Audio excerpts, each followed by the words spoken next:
Bismillah walhamdulillah wassalatu wassalamu ala rasulillah wa ala alihi wa sahbihi wa mawalah. Amma ba'd. Siyadatul habaib asy-syurafa wa sa'adatul ulama'il fudala wa jami'il hadirin wal hadirat al ahibba'il a'izza rahimakumullah. Fi hadhihi al munasabati as-sa'idah la ansa an usiyakum jami'an wa nafsi bi taqwallah wa bi ta'ati Rasulillah sallallahu alaihi wa alihi wa sahbihi wa sallam. Wa nas'alullah subhanahu wa ta'ala an yahdiyana ila siratikal mustaqim wa yaj'alana minal muttaqin wa yudkhilana jannatahu jannatan na'im walhamdulillahi rabbil alamin. Taqabbalallahu minna wa minkum fataqabbal ya karim.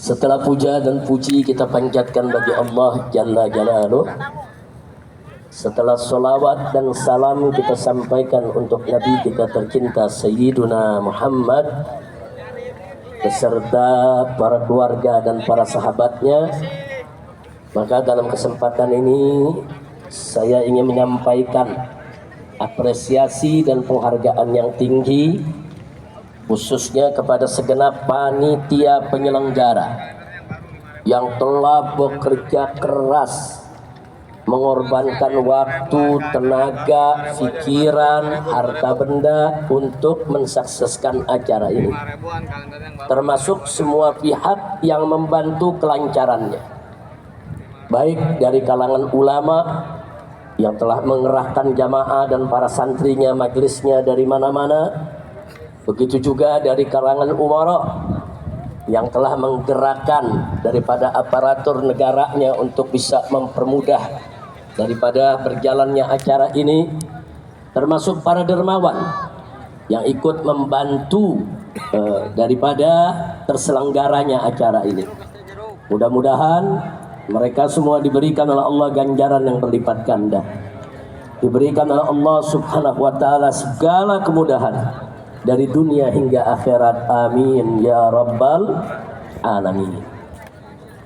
Saya merasa bersyukur, senang, gembira kali ini bisa hadir di reuni 212, karena beberapa hari yang lalu saya masih ada di kota suci Makkah. Hampir-hampir saya tidak bisa pulang karena terkena demam yang sangat tinggi di atas 40 derajat. Tapi alhamdulillah akhirnya saya bisa pulang, bisa kembali didampingi oleh para dokter, dirawat sampai hari ini, dan akhirnya bisa berkumpul. Kenapa saya senang? Karena di sini saya ketemu semua kawan-kawan seperjuangan, ketemu para ulama, para habaib, para kiai, para aktivis, pimpinan ormas, pimpinan pondok-pondok pesantren. Kalau saya sebutkan satu persatu 2 jam nggak cukup, saking banyaknya tokoh yang hadir. Belum lagi di sini alhamdulillah ada pimpinan-pimpinan lembaga tinggi negara, ada dari MPR RI-nya, ada dari DPD RI-nya. Ini betul-betul satu reuni yang sangat membahagiakan, dan tentunya yang paling membahagiakan sekali bertemu dengan umat yang sudah lama kita tidak berkumpul. Dan kumpulnya umat pada hari ini menunjukkan bahwa kita semua masih tetap istiqomah untuk menegakkan Islam di Indonesia. Takbir. Baik ya ikhwan, tidak panjang yang ingin saya sampaikan. Kembali kepada peristiwa aksi 212 pada tahun 2016. Saat itu saya menyampaikan khutbah Jumat 212, di mana saya tekankan di sana dan ingin saya ulangi kembali, tekankan pada saat ini, bahwa ayat suci di atas ayat konstitusi. Tolong seluruh umat Islam dimanapun Anda berada, wabil khusus para mujahid dan mujahidah 212, tancapkan dalam sanubari kita yang paling dalam bahwa ayat suci akan selalu dan senantiasa ada di atas ayat konstitusi. Kenapa? Karena ayat suci adalah wahyu ilahi, kalam ilahi Rabbi, yang tidak boleh diganti, tidak boleh direvisi, yang wajib untuk dipatuhi, ditaati, harga mati. Sedangkan ayat konstitusi adalah produk akal basyari, hasil musyawarah sesama manusia dengan menggunakan pengetahuannya yang wajib sejalan dengan ayat suci. Tidak boleh ada ayat konstitusi dimanapun, kapanpun yang bertentangan dengan ayat suci, ya kawan. Karena itu saya tekankan sekali lagi pada saat ini, jangan pernah mundur untuk menegakkan Islam. Jangan pernah mundur untuk menegakkan hukum Allah. Jangan pernah mundur untuk bagaimana kita berjuang agar NKRI berdiri atas dasar hukum Allah, saudara, yang diridhoi oleh Allah Subhanahu wa taala dan Rasul-Nya. Amin ya rabbal alamin. Siap berjuang? Siap berjuang? Baik. Berikutnya sesuai dengan tema bahwa reuni 212 kali ini yaitu bertemakan revolusi akhlak untuk menuju Indonesia berkah dan Palestina merdeka. Indonesia berkah, berkah, saudara.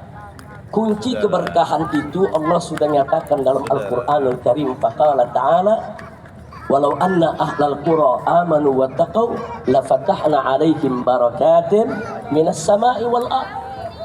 Tegas Allah nyatakan dalam Al-Quran, andai kata penduduk suatu negeri, penduduk daerah-daerah dimanapun berada, saudara, amanu wattaqau, mereka beriman dan bertakwa kepada Allah, Allah janjikan lafatahna alaihim, niscaya pasti akan kami buka untuk penduduk negeri tersebut barakat, aneka ragam keberkahan minas sama'i wal ardh, baik keberkahan yang diturunkan dari langit maupun keberkahan yang Allah keluarkan dari dalam bumi, saudara.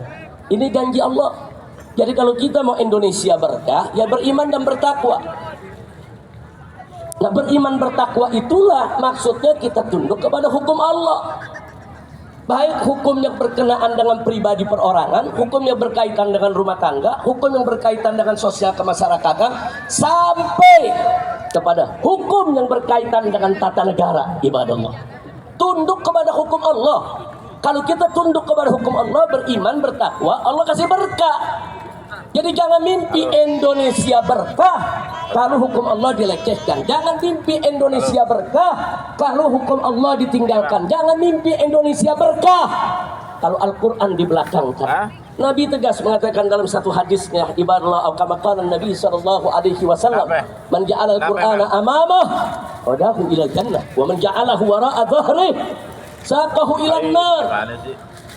Barang siapa menjadikan Al-Quran di depan dia sebagai imam, sebagai pedoman, sebagai petunjuk, niscaya Al-Quran akan menuntun dia masuk ke dalam surganya Allah.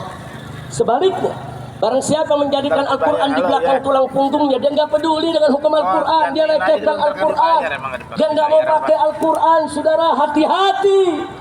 Neraka jahanam menanti dia untuk dijerumuskan. Na'udzubillah min dzalik. Mudah-mudahan di kepemimpinan baru saat ini yang terhormat, yang sama kita hormati Bapak Presiden Haji Prabowo Subianto, saudara, bisa selalu mengedepankan ayat suci di atas ayat konstitusi. Nah, jadikan Indonesia ini berkah. Kami seluruh rakyat akan dukung Bapak kalau Bapak mengajak bangsa Indonesia taat kepada Allah dan Rasul-Nya. Betul? Betul? Takbir. Nah, jadi sekali lagi jangan pernah mundur, ya. Warna baiklah. Berikutnya yang tidak boleh saya lupakan juga, ya kawan, alhamdulillah Pilpres sudah selesai, pilkada sudah selesai, pilkada serentak, saudara. Jadi jangan lagi ke depan ini baik Pilpres maupun pilkada memecah belah kita. Berbeda pilihan dalam politik itu biasa. Makanya saya kaget begitu ada perbedaan pilihan. Saudara, berani-beraninya ulama dimunafik-munafikkan, disesat-sesatkan, dikafir-kafirkan. Jangan. Ada habaib, ada ulama berbeda pilihan dengan kita, saudara. Masing-masing punya ijtihad politik. Wajib untuk kita saling menghormati, saudara. Jangan mau dipecah belah, saudara. Yang bertarung orang lain, yang dapat kekuasaan orang lain, yang dapat kursi orang lain, yang dapat uang orang lain. Tapi kenapa harus rakyat yang diadu domba, rakyat yang baku pukul, dan rakyat yang dipecah belah? Jangan mau lagi kita diadu domba. Setuju? Siap bersatu? Siap bersatu? Takbir! Nggak apa-apa, kita beda-beda pendapat, nggak apa-apa, saudara. Hanya saja kita mau ingatkan semua, saudara, di dalam memilih pemimpin, jangan lupa jadikan Al-Quran dan As-Sunnah sebagai pedoman kita. Al-Quran dan As-Sunnah sudah menuntun kita bagaimana cara memilih pemimpin. Yang model bagaimana pemimpin yang harus kita pilih, ikuti saja. Selama kita berpedoman kepada Al-Quran dan As-Sunnah, Al-Ijma' dan Qiyas, saudara, serta apa-apa yang sudah disampaikan oleh para ulama-ulama salaf kita, insya Allah kita tidak akan terjerumus ke dalam jurang kebingungan. Kita enggak bakal bingung. Kita bingung memilih pemimpin karena meninggalkan Quran dan Sunnah. Kita bingung milih pemimpin karena kita jauh dari Al-Quran dan Sunnah. Kalau kita ikut Al-Quran, As-Sunnah, Al-Ijma', Al-Qiyas, saudara, begitu juga petunjuk dari para ulama kita yang ikuti, insya Allah kita tidak akan pernah bingung dan kita tidak akan pernah bisa dipecah belah. Maka itu hari ini, sebelum saya akhiri, saudara, saya ingin mengajak semuanya kembali ke dalam barisan. Yuk kita rapikan soft kita perkuat barisan kita. PR kita ke depan banyak, ya ikhwan. Dari dulu saya selalu menekankan, siapapun presidennya, siapapun gubernurnya, siapapun bupatinya, siapapun wali kotanya, kewajiban kita tetap sama. Dakwah, amar ma'ruf, nahi munkar, dan jihad. Siapapun presidennya, kewajiban kita tidak akan pernah berubah. Betul? Betul? Baiklah, terakhir,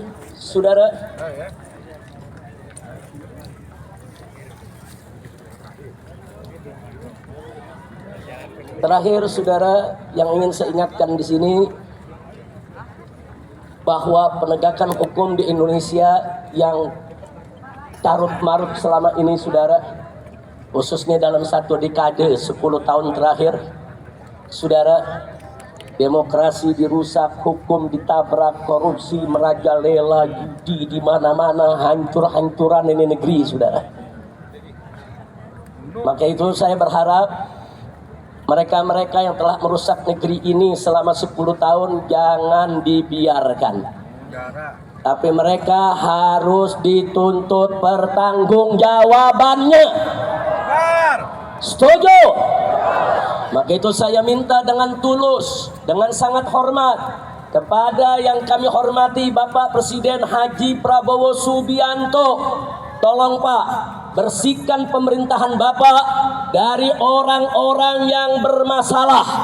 Baik bermasalah dengan korupsi, bermasalah dengan judi, bermasalah dengan pelanggaran HAM, bermasalah dengan segala kemungkaran dan kerusakan negeri. Jangan mereka dibiarkan. Proses hukum, tegakkan keadilan bagi bangsa Indonesia. Takbir, Allahu Akbar. Setuju tidak?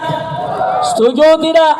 Kalau Bapak Presiden bertindak tegas untuk memproses semua pelanggar hukum pada 10 dekade terakhir ini, setuju tidak? Dukung Bapak Prabowo tidak? Betul? Takbir. Enggak peduli siapapun dia, saudara. Enggak peduli, saudara, apakah itu Jokowi ataupun Fufu Fafa dan semua kroni-kroninya yang terlibat seret ke pengadilan. Takbir, takbir, takbir. Dan akhirnya mari kita baca suratul Fatihah. Kita mohon kepada Allah agar Bapak Presiden Prabowo Subianto diberikan kekuatan oleh Allah. Amin. Diberikan sehat walafiat. Amin. Agar mampu untuk memimpin negara Indonesia. agar mampu mensejahterakan rakyat, agar mampu terus menjaga keharmonisan hubungan antara umara dengan ulama. Dan kita mohon kepada Allah bibarakatil Fatihah agar pemerintahan Prabowo ini dibersihkan dari orang-orang bermasalah, orang-orang yang selama ini bikin susah rakyat, orang-orang saudara yang melanggar HAM, yang terlibat pembunuhan, terlibat korupsi. Kita mohon bimu'jizatil Fatihah agar mereka disingkirkan oleh Allah sejauh-jauhnya dan dihancurkan oleh Allah sehancur-hancurnya, sehingga Bapak Presiden Prabowo dan kabinetnya ke depan saudara bisa memimpin negara ini dengan baik tanpa diganggu lagi oleh orang-orang yang selama ini memang selalu menjadi sumber masalah. Ala hadhihi niyah wa likulli niyatin salihah wa Allah subhanahu wa ta'ala yubarik di hadhil bilad wa an yubarik li rais hadhil bilad wa an yubarik li ra'iyyati hadhil bilad wa an yaj'al hadhil bilad biladan islamiyatan aminatan mutmainnah ghaniyatan ma'muratan mardiyatan 'indaka bi rahmatika ya arhamar rahimin ya rab. Wa ila hadratin nabi sallallahu alaihi wasallam bi sirril Fatihah. A'udzu billahi minasyaitonir rajim. Bismillahirrahmanirrahim. Alhamdulillahi rabbil alamin arrahmanir rahim maliki yaumiddin. Iyyaka na'budu wa iyyaka nasta'in ihdinas siratal mustaqim siratal ladzina an'amta 'alaihim ghairil maghdubi 'alaihim. Mudah-mudahan digabul oleh Allah Subhanahu wa taala. Jadi sekali lagi pemerintahan baru ini jangan kita ganggu, kita beri kesempatan, kita dorong, tapi tetap kita kritisi. Jadi bukan mendukung dalam arti kata menjilat, memuji yang nggak berhak dipuji, saudara. Jangan. Kita tetap amar ma'ruf nahi munkar. Ikhlaskan niat hanya mencari ridha Allah Subhanahu wa taala. Nah, akhirnya saya mau umumkan sebentar. Duduk sebentar. Nah, akhirnya saudara, saya mau umumkan insya Allah hari Kamis besok, insya Allah di pesantren Markas Syariat Megamendung dimulai dari jam 8 pagi sampai zuhur, kami akan mengadakan haul syuhada 6 santri FPI yang dibunuh di KM 50. Jadi kami akan mengadakan haul syuhada di sana, saudara. Nah, bagi mereka yang berkesempatan untuk hadir silakan. Undangan dibuka untuk umum. Hari Kamis besok tanggal 5 Desember kami adakan, karena memang kejadiannya tanggal 7 Desember. Kejadiannya tanggal 7 Desember. Jadi kita akan gelar haul 6 syuhada di sana. Tentunya peringatan haul ini bukan sekedar untuk mendoakan, tapi sekaligus juga untuk kita mengambil ibrah, dan ditambah lagi untuk tetap mengingatkan kita bahwa persoalan ini belum tuntas, belum selesai. Betul? Betul? Nah, maka itu maaf. Kalimat terakhir dari sambutan saya yang harus saya sampaikan, maaf. Saya sedih, saya prihatin. Kalau kabinet yang dibentuk oleh presiden baru saat ini masih ada bau anyir darah KM 50, saudara. Karena ada beberapa orang yang diduga kuat terlibat langsung ataupun tidak langsung dalam peristiwa KM 50 justru duduk diangkat masuk dalam kabinet, saudara. Maka itu sekali lagi, jadi kabinet ini secara umum sudah bagus. Kabinet ini secara umum harus kita dukung. Kabinet ini secara umum harus kita beri support untuk bisa bekerja dengan baik. Tapi saya tidak bisa menyembunyikan kesedihan saya, keprihatinan saya. Ternyata kabinet tersebut, maaf, masih ada bau anyir darah KM 50, saudara. Maka itu kita akan gelar haulnya. Insya Allah siap hadir? Insya Allah akan kita gelar, saudara, supaya KM 50 akan terus kita usut sampai tuntas. Setuju? Setuju? Takbir! Allahu Akbar. Nah, akhirnya sekali lagi kita baca suratul Fatihah. Kali ini khusus untuk Palestina, ya ikhwan. Saya sepakat dengan Kiai Haji Muhyiddin Junaidi tadi, luar biasa. Beliau mengusulkan kepada Bapak Presiden Prabowo yang sejak awal sudah memberikan dukungan terhadap perjuangan Palestina agar membuka pendaftaran bagi pemuda-pemuda Indonesia yang siap berjihad ke Palestina. buka pendaftaran, latih mereka, persenjatai, kirim ke medan Gaza untuk bertempur membebaskan Al-Aqsa. Siap tidak? Siap tidak? Jadi kalau Bapak Presiden menyetujui usulan dari sepuh kita Kiai Haji Muhyiddin Junaidi tadi, saudara sambut tidak? Dukung tidak? Setuju tidak? Takbir. Mudah-mudahan jadi usulan tadi merupakan usulan luar biasa. Dan kepada Dr. Ahid, jazakumullah khairan jasa ala muhadaratikum, masya Allah. Apa yang tadi disampaikan oleh Dr. Ahid dari Palestina luar biasa menggugah kita semua ya ikhwan. Ya, kita nggak boleh pernah melupakan tentang Palestina. Palestina harus selalu ada di hati kita. Palestina harus selalu menjadi perhatian kita, dan Palestina harus menjadi prioritas perjuangan kita di dunia internasional agar Al-Masjidil Aqsa dibebaskan oleh Allah Subhanahu wa taala dari cengkeraman Israel durjana, dan bangsa Palestina bisa menikmati kemerdekaan. Amin ya rabbal alamin. Ala hadhihi niyyah wa likulli niyatin salihah wa ila hadratin nabi sallallahu alaihi wasallam. Wa Allah Subhanahu wa taala an yarzuqa sya'bal Filistini fathan mubina wa nasran aziza wa khalasan jamila wa baladan amina wa imaman adila wa ila hadratin nabi. Bismillahirrahmanirrahim. Bismillahirrahmanirrahim. Alhamdulillahi rabbil alamin arrahmanir rahim maliki yaumiddin iyyaka na'budu wa iyyaka nasta'in ihdinas siratal mustaqim siratal ladzina an'amta 'alaihim ghairil maghdubi 'alaihim waladdallin. Alhamdulillah. Baik ya kawan, setelah saya tutup, ini akan dilanjutkan pembacaan doa penutup oleh Buya Ahmad Qurtubi Jailani.